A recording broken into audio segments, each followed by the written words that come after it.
Hoje nós vamos falar também sobre aquecimento global, com um climatologista que fala que o aquecimento é conversa para boi dormir. Eu não sei se o boi prefere dormir na sombra. Eu vou conversar com o Ricardo Felício. Venha para cá.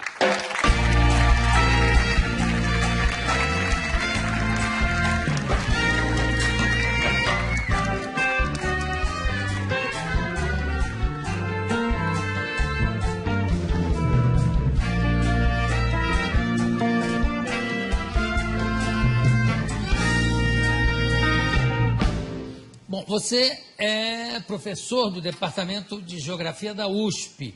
E o que é que você estuda especificamente? Climatologia, é isso? Climatologia antártica, do continente antártico, já há 20 anos. É só do continente antártico? É a minha especialidade, mas o resto também. Sim, não tem como separar. Claro. E você esteve na Antártida algumas vezes? 2 vezes já.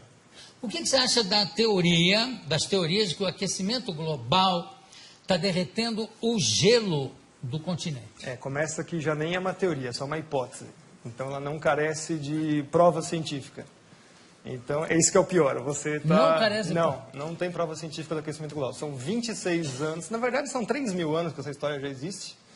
Nossos pesquisadores da equipe da Climagel já foram buscando essa informação. Já se discutiu isso nas ágoras das póleis gregas. Se cortasse árvore ia mudar o clima do planeta. Na Grécia Antiga já se discutiu? No Senado Romano se faria ou não os aquedutos porque ia mudar o clima. E por aí foi. Até hoje nós estamos com essa historinha, a mesma coisa. O clima vai mudar, o homem mexe no planeta, não sei o quê, e não mexe nada. Mas é engraçado, tem relatos de uma civilização, não sei se é a Inca ou se é Azteca, aonde eles iam cortando florestas para usar essa madeira, inclusive para queimar essa madeira, com aquecimento, etc. E à medida, quando chegaram nas últimas árvores, que acabou a floresta, que a civilização também começou a cair, a entrar em decadência.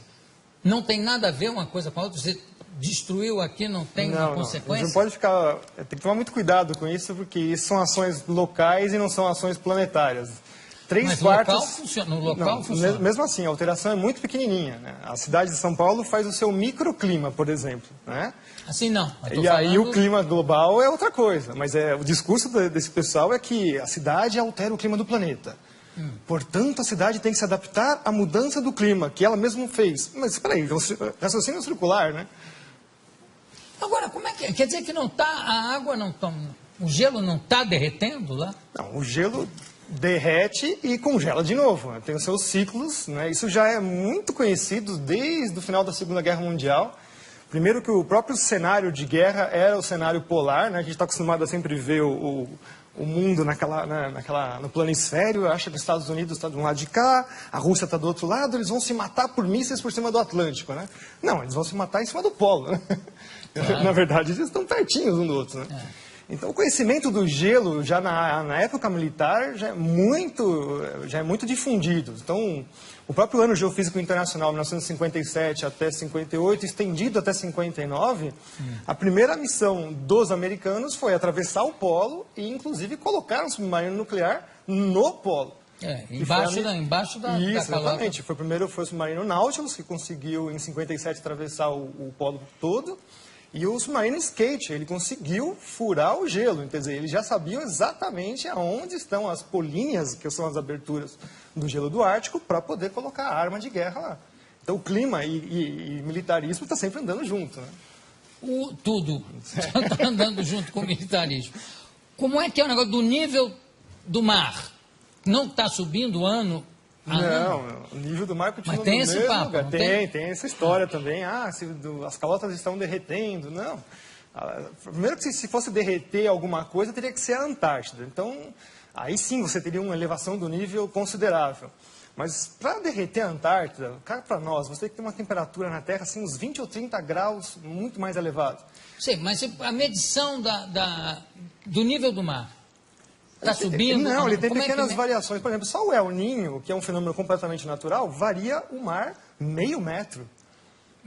E aí, os piores cenários do IPCC, que é o painel intergovernamental para a mudança do clima, né?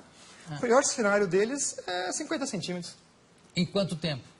em 100 anos. Mas não tem uma medição feita pelo Capitão Cook? Tem, tá? De quando é? Acho que 1780, mais ou menos. E de lá para No cá... mesmo lugar. O nível do mar está no mesmo lugar. Então, que alívio que você me dá. Isso, nossa. Não, tem uma situação mais engraçada. Ah, Que eu fui fechar minha conta num banco que se diz sustentável, essas coisas, eu odeio essa história, né? E, não, mas o senhor faz o quê? Eu sou professor de climatologia.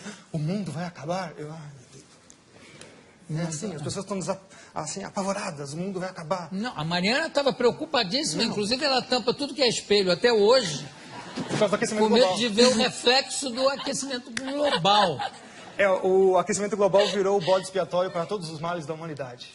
Bom, falando em aquecimento, e a famosa, não é a calota polar, como é o efeito estufa? Esse é o pior de todos, né? Essa é uma física impossível. Ai, eu estou tão contente hoje. Quer dizer, o mundo terminar em 2012, nem pensar, né? De jeito nenhum. Tá. Então vamos para o efeito estufa. Como é O que é? efeito estufa é a maior falácia científica que existe na história, né? Primeiro que ele é baseado num conceito científico que não existe. A Ou Terra seja- tem essa temperatura porque ela tem atmosfera, recebe energia do Sol, tem uma interação com a atmosfera, e por lei dos gases, note, não é uma teoria, é a lei dos gases, pressão, temperatura, né, e volume. Então, por causa de ter uma atmosfera, nós temos essa temperatura. Eu adoro essa discussão assim que os aquecimentistas, que são os que trabalham para o lado do aquecimento global. Não, mas o maior exemplo de que o CO2 realmente acaba com o planeta Terra, acabaria com o planeta Terra, é Vênus. Aí eu falo, é? É. Tá, qual é a pressão atmosférica na superfície de Vênus? Não sei. São 90 vezes a pressão atmosférica da Terra. Portanto, a temperatura lá é de 400 graus na superfície, não é por causa do CO2, é por causa da pressão atmosférica da atmosfera de Vênus. E Vênus também tem o problema da camisa, né? Que deve ter uma certa influência. Agora, quer dizer que não há o efeito estufa? Não, essa física não existe. Então, o negócio do pum dos carneiros da Nova Zelândia, você já ouviu falar nisso? Já! Não é que é uma quantidade tão absurda de puns Tem que vai coisas causar o interessantes. apocalipse, porque vai estourar com a calota não, como é que chama? Com a famosa camada de ozônio. Que Como não é existe, né? A camada de ozônio é uma coisa que não existe, né? Não existe? Não. Meu Deus, que alívio que eu estou hoje. Quer dizer que o carneiro pode dar pum à vontade. Eu sei que tem fazendeiros ensinando o carneiro a se segurar. Pode soltar. A história do ozônio é conhecida como, né, nos cientistas sérios, não esses aí que estão aí vendidos chapa branca, que a gente chama, né? Trabalham para governos, empresas, etc. E tal. Cientistas sérios, o próprio pai da coisa é o Dobson, que no Ano Geofísico Internacional se propôs a ir para a Antártica justamente para saber qual era a variação do ozônio na calota polar. Ele já sabia que o ozônio desaparecia completamente na Antártida. E aí, de lá para cá, os caras desaparecem com essas informações e falam que é o seu desodorante que destrói a camada de ozônio. Nossa. Nunca mais eu pego um sujeito fedendo, que eu brigar com ele, vai botar um desodorante, Aí, quando canalha. você vai ver o que acontece, é a quebra das patentes dos CFCs, os gases refrigerantes. Então, em 87, começam a terminar as patentes, elas começam a se tornar públicas, você não precisa mais pagar royalties para elas. Então, a indústria toda que detém essas patentes lança um substituto chamado HCFC, que é um organofluorclorado como qualquer outro, mas custa, né, o CFC passa a custar $1,38 o quilo, o outro passa para $38 o quilo. Mas a grande vantagem é que ele não funciona em nenhuma das geladeiras anteriores, ar-condicionado e tudo mais. Então, é extremamente sustentável. Você tem que vender, jogar tudo fora e comprar tudo novo. Hoje, as patentes vencem em 25 anos. Então, o discurso agora é que os HCFCs, milagrosamente, descobriram que ele também faz mal para a camada de ozônio e aquecimento global. Que alívio que a gente sente, né? Não, mas o melhor é o preço, que vai ser o substituto. Que as empresas agora falaram que vão garantir que não vai dar mais problema. Né? $128 o quilo. E também não vão funcionar nos outros equipamentos. Isso tem sempre essa jogada, né? Se vocês perceberem agora, mas não é só trocar o gazinho do refrigerante. Parques industriais inteiros têm que ser trocados, porque existem os sistemas de refrigeração central, caldeiras e tudo mais. Se vocês perceberem agora, todos os produtos estão passando a butano de novo. Os CFCs, quando eles vieram no final dos anos 40, 50, eles vieram justamente para resolver o problema de explosões em fábricas, porque é um gás totalmente inerte, não tem nenhum problema com ele. Então, hoje nós estamos voltando para trás, né? Começo de século XX de novo, por uma mentira que é que esse gazinho destrói a camada de ozônio. Qual é o gás que destrói a camada de ozônio? A hipótese, é uma hipótese de novo antrópica, que nunca foi provada, é que os CFCs, os gases organofluorocorados, conseguem destruir a camada de ozônio. O butano não. O butano está isento disso. Ele fica lá, por enquanto, né? Até alguém arrumar um problema com ele.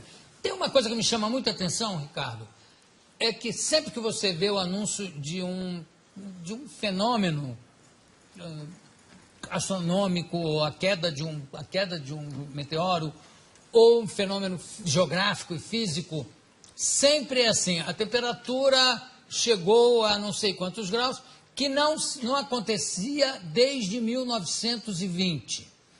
A nevasca que aconteceu esse ano não se via desde 1887.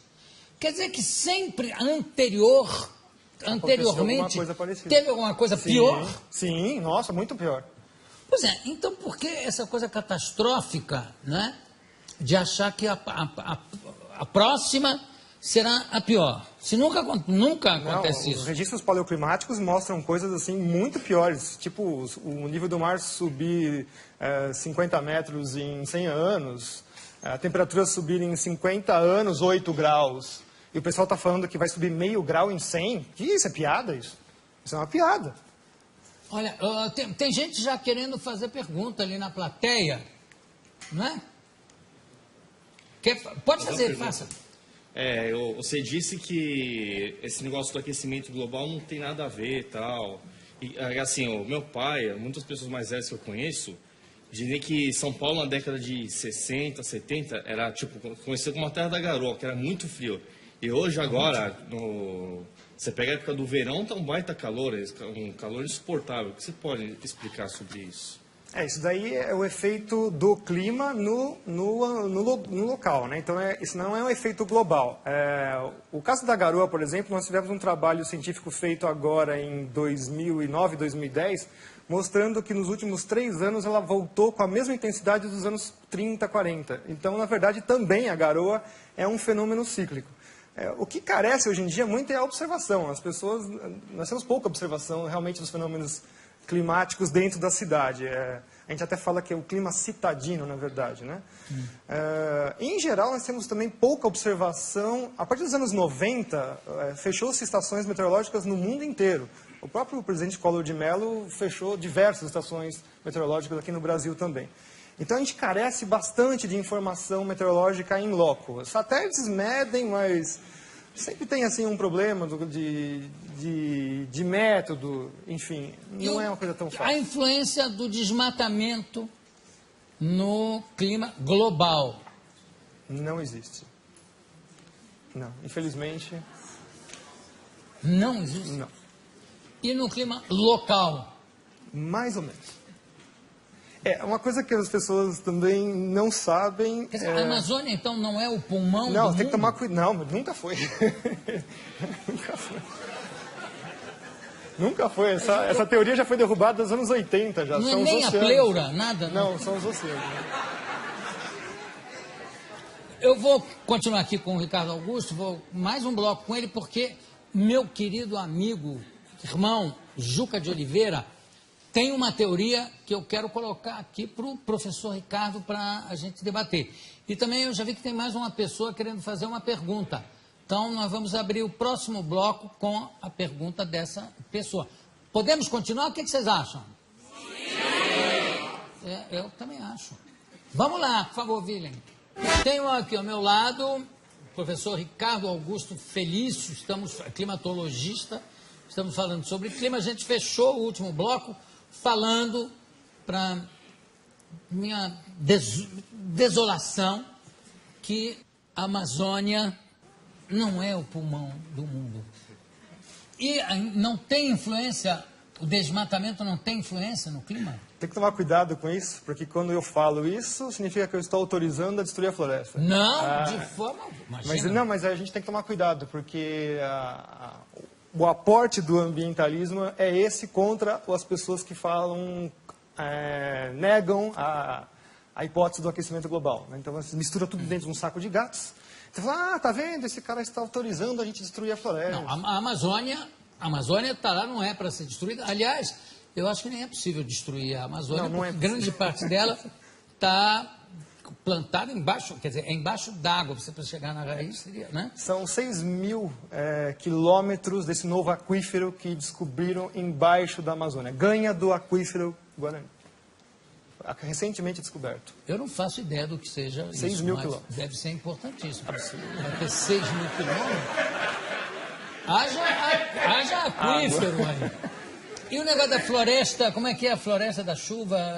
Como é que é? Na verdade, assim, a gente tem que entender que quem manda no planeta são os oceanos. Aí, por acaso, existem continentes. São 3/4 da superfície do planeta com água. Então, a maior parte da troca de massa e energia com a atmosfera é feita com os oceanos. Então, de vez em quando, eles ficam com pena, coitadinho dos continentes, né? Aquela coisinha de nada, joga um pouquinho de água para eles. E se jogar um pouquinho de água para eles, já faz todos os desastres que a gente imagina. Bom, a principal entrada de água para os continentes vem na parte tropical, que são os ventos alísios. Todo mundo já ouviu falar, estudou na escola um monte de vezes isso daí. O próprio Kippen, que é uma das primeiras pessoas que estudou climatologia lá no século XVIII, XIX, né, começando esses estudos, ele falou assim, mas como é que eu vou estudar o clima, que a atmosfera é uma coisa que é invisível, altamente dinâmica e não dá para fazer nada? Bom, ele conseguiu verificar que a vegetação respondia ao clima.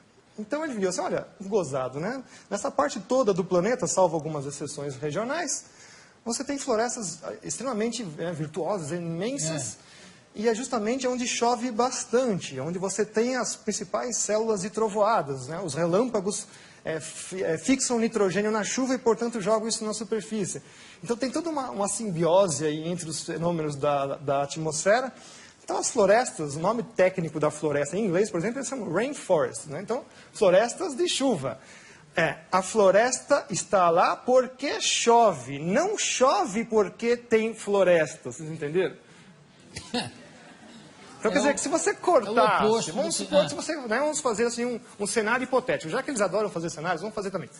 Vamos supor que você tira toda a Amazônia de lá, tira tudo lá, 20 anos depois está tudo de novo nascendo. Tudo de novo nascendo, tudo de novo. Mas leva 20 anos. 20 anos. Que não é nada na história do planeta. Não.